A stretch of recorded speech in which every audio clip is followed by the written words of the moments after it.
मैं उन्हीं मुसलमानों से एक सवाल कर रहा हूं, सच बताओ कुरान शरीफ पे हाथ रख करके, करबला में क्या हुआ था? अगर यह हिम्मत नहीं है तो हिंदुओं को और सनातनियों को झूठ बोलने के लिए करबला का इस्तेमाल मत करो।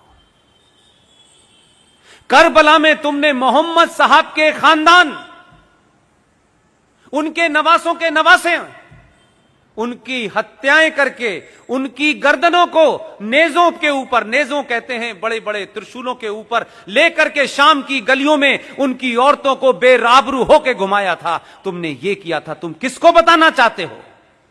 तुम तो न मोहम्मद के सगे हो न उनके खानदान के सगे हो।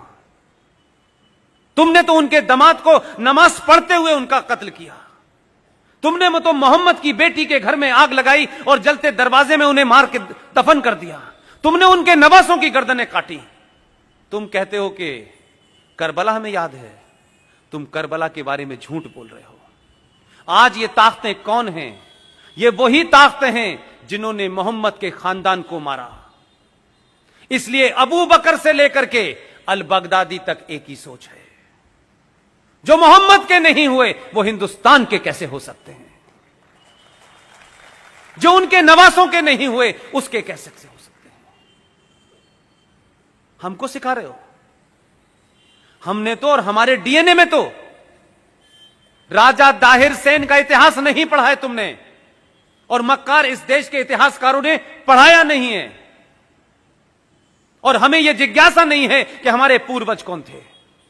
राजा दाहिर सेन सिंध का आखिरी राजा था, उसका इतिहास पढ़ लेते, तब भी मुसलमान अपनी मुंह नहीं खोलता आपके सामने।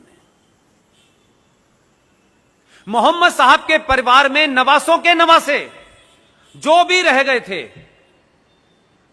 राजा दाहिर सेन ने अपने किले में उनको छुपा करके शरण दी। लेकिन बदकिस्मती और ट्रेजेडी देखिए कि कासिम जो चला था वहां से, पूरा नाम उसका क्या है? मोहम्मद बिन कासिम।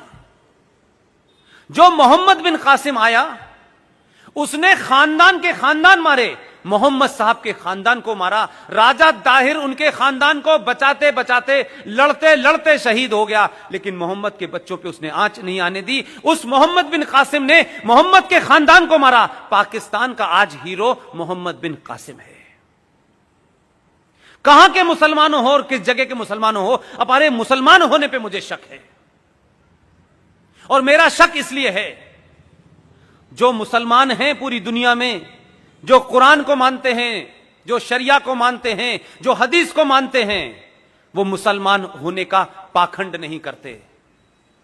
तुम मुसलमान नहीं हो। तुम इस धरती पे मुगलों द्वारा अत्याचारों के सामने तुमने तलवार के सामने शलवार पहन ली थी।